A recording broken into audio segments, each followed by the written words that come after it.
ಅತ್ತಿಗೆ ಏನೆಂದು ಬೇಡಿಕೊಳ್ಳುತ್ತೀರಿ ಅಮ್ಮ ಈ ಗಿರಿಜಾ ಪರಮೇಶ್ವರಿ ಹತ್ರ?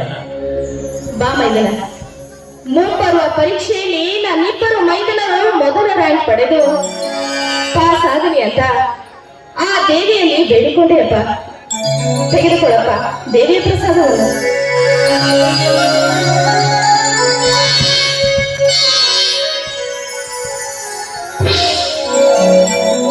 ಅತ್ತಿಗೆ ಏನಪ್ಪ? ಅಣ್ಣ ಇನ್ನು ಮನೆಗೆ ಬಂದಿದ್ದೇನಮ್ಮ? ಯಾಕಪ್ಪ, ಏನಾಗ್ಬೇಕಾಗಿತ್ತು ನಿಮ್ಮ ಅಣ್ಣನಿಂದ? ಏನಿಲ್ಲ ಅತ್ತಿಗೆ, ಎಕ್ಸಾಮ್ ಫೀಸ್ ಕಟ್ಟಲು ನಾಳೆ ಕೊನೆ ದಿನಾಂಕ.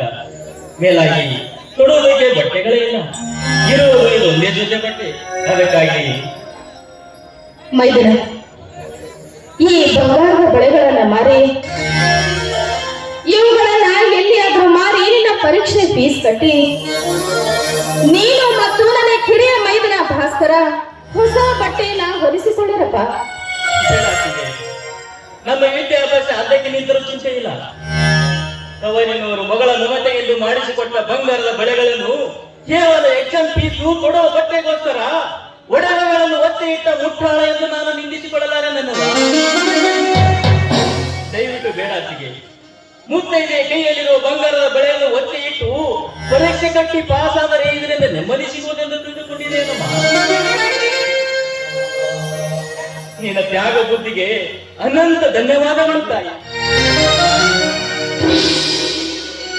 ಅತ್ತಿಗೆ, ಇದು ಮಾತ್ರ ನನ್ನಿಂದ ಸಾಧ್ಯವಿಲ್ಲಮ್ಮ.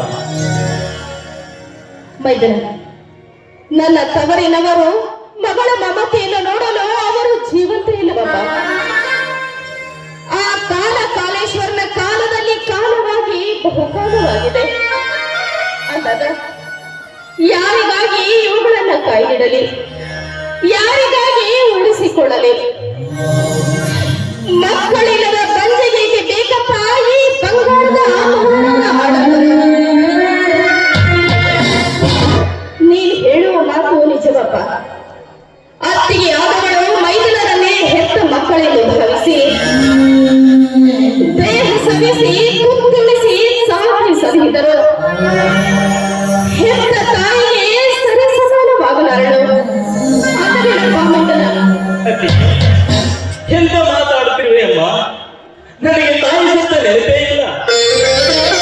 ನೀನೇ ತಾಯಿ, ನೀನೇ ಹೆರೆದವ, ನೀನೇ ನಮ್ಮ ಮನೆ ನೀನೇ ನಮ್ಮ ಮನೆಯ ಕುಲದೇವತೆ ಎಂದು ತಿಳಿದುಕೊಂಡಿರುವ ನನಗೆ ಕುಳಿಸಿ ಸಾಕಿ ಸಲುವಿ ವಿದ್ಯಾಪೃತಿಯನ್ನು ತೆರಳಿಸಿದ ಇಂಥ ಕರುಣಮಯಿ ಜೀವಂತ ತಾಯಿ ಇರುವಾಗ ಆ ಸತ್ತ ತಾಯಿಯನ್ನ ಏನಾಗಬೇಕಾಗಿದೆ ತಾಯಿ? ತಪ್ಪಾಯ್ತಮ್ಮ. ನಿನ್ನ ಮುಂದೆ ಯಾವತ್ತೂ ವಾದಿಸುವುದಿಲ್ಲ, ಆಯ್ತೇನಮ್ಮ?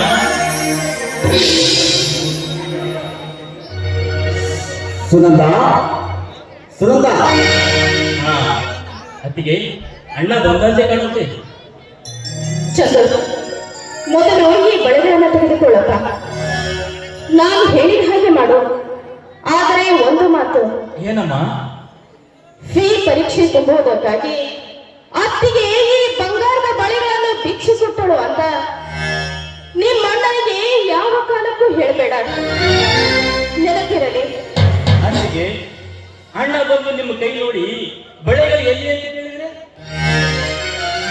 ಅದು ನನಗೆ ಸಂಬಂಧಿಸಿದ ವಿಷಯ.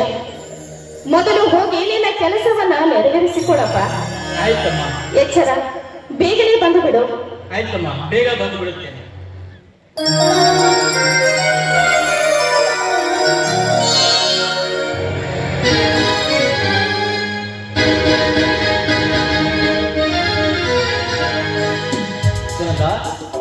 ನಿನ್ನ ಮೈತ್ರಿ ಇನ್ನು ಮನೆಗೆ ಬಂದಿಲ್ಲಿವೆ?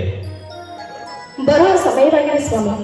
ಬನ್ನಿ, ಮೊದಲು ನೀವು ಕೈಕಾಲು ಮುಖ ತೊಳೆದುಕೊಂಡು ಊಟ ಮಾಡಿ. ಸ್ವಲ್ಪ ತಾಳ್ಸೋಲ್ಲ ನೋಡು. ಅದಕ್ಕಿಂತ ಮುಂಚೆ ನಿನಗೊಂದು ವಿಚಿತ್ರವಾದ ವಿಷಯ ಹೇಳುತ್ತಿದೆ. ಸುನಂದ,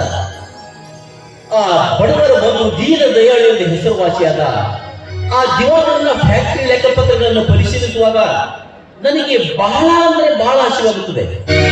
ಆದರೆ ಮನೆಗೆ ಬಂದು ಇಲ್ಲಿನ ಸುಂದರವಾದ ಮುಖ ಕಂಡುಕೊಂಡನೆ ಈ ಹಸಿವೆ ನೀಡಿಕೆ ಎಲ್ಲ ಮಾಯವಾಗಿರ್ತವೆ. ಏನಿರ್ಬೋದು ಸುನಂದ? ಸಾಕು ಮಾಡಿ ಈ ನಿಮ್ಮ ವರ್ಣನೆ. ನಿಮ್ಮ ವರ್ಣನೆಯ ಗುಣಗಾನದಂತೆ ನಡೆಯಲು ನಾವು ನವಪ್ರೇಮಿಗಳಲ್ಲ, 30 ಮೀರಿದ ಅರ್ಧ ಮುದುಕರು. ಹುಚ್ಚಿ, ನೋಡು, 30ಕ್ಕೆ ಹೆಚ್ಚು ಮುತ್ತಿರ್ಬೇಕು, 40ಕ್ಕೆ ನಾಚಿಕೆ ಪಡಬೇಕು, 50ಕ್ಕೆ ಐಷಾರಾಮಾಗಿರ್ಬೇಕು, 60ಕ್ಕೆ ಹೋಗ್ಬಿಡ್ಬೇಕು. ಉಳಿತಲಿ ಸ್ವಾಮಿ, ನೀವು ಈ ಮನೆ ಯಜಮಾನರು, ನನ್ನ ಮೈದನರೇನು ಚಿಕ್ಕವರಿದ್ದಾರೆ. ಅವರಿಗಾಗಿ ಈ ನನ್ನ ಸೌಭಾಗ್ಯಕ್ಕಾಗಿ ನೀವು 100 ವರ್ಷ ಬಾಳಬೇಕು ಸ್ವಾಮಿ. ಹುಚ್ಚಿ, ಮನುಷ್ಯ ಈ ಹುಟ್ಟು ಸಾವುಗಳ ಗುಟ್ಟು ಅರಿತಿದ್ರೆ ಈ ಪ್ರಪಂಚವನ್ನೇ ಮೆಟ್ಟಿ ನಿಲ್ತಿದ್ದ. ನೋಡ್ಕೊಂಡ ನಮ್ಮನ್ನು ಹುಟ್ಟಿಸಿದ ಆ ಶಿವ ಪ್ರತಿಯೊಂದು ಜೀವಿಗೆ ಸಾವು ನಿಶ್ಚಿತ ಎಂಬ ಹಣೆಪಟ್ಟಿಯನ್ನು ಕಟ್ಟಿ ಈ ಭೂಮಿಗೆ ಬಿಟ್ಟಿದ್ದಾರೆ. ಆದರೆ ಸಾವು ಯಾವಾಗ, ಎಲ್ಲಿ, ಹೇಗೆ ಬರುತ್ತದೆ ಎಂದು ಮಾತ್ರ ಹೇಳ್ತಾ ಹೋಗಿಲ್ಲ. ನೋಡಿ, ಈ ಸುವಿಚಾರದ ಸಮಯದಲ್ಲಿ ಸಾವು ನೋವುಗಳ ವಿಚಾರವೇಕೆ? ಬನ್ನಿ, ಮೊದಲು ಊಟ ಮಾಡಿ. ನನಗೇಕೋ ಈಗ ಹಸಿವಾಗಿಲ್ಲ. ಒಂದು ಕೆಲಸ ಮಾಡೋಣ, ನೋಡು, ನಾವು ಇಬ್ರು ಕೂಡಿ ಒಂದು ಆಟ ಆಡೋಣ. ಆಮೇಲೆ ಊಟ ಮಾಡೋಣ. ನೋಡು, ನನ್ನದು ಯಾವತ್ತಿದ್ರು ಮೊದಲು ಆಟ, ಆಮೇಲೆ ಊಟ. ಛೇ, ಇನ್ನು ಈ ನಿಮ್ಮ ಹುಡುಗಾಟ ಬಿಟ್ಟಿಲ್ಲ ಅಂತ ಕಾಣುತ್ತೆ. ಅದೇನೆ ಆಟ ಆಡಿರಲ್ಲ, ಯಾವ ಆಟ ಆಡೋಣ? ಇನ್ನು ಯಾವ ಆಟ ಅಂತ ಗೊತ್ತಿಲ್ವೇ? ಅದೇ ಸುನಂದ, ಸತಿಪತಿಯರ ಸರಸದಾಟ.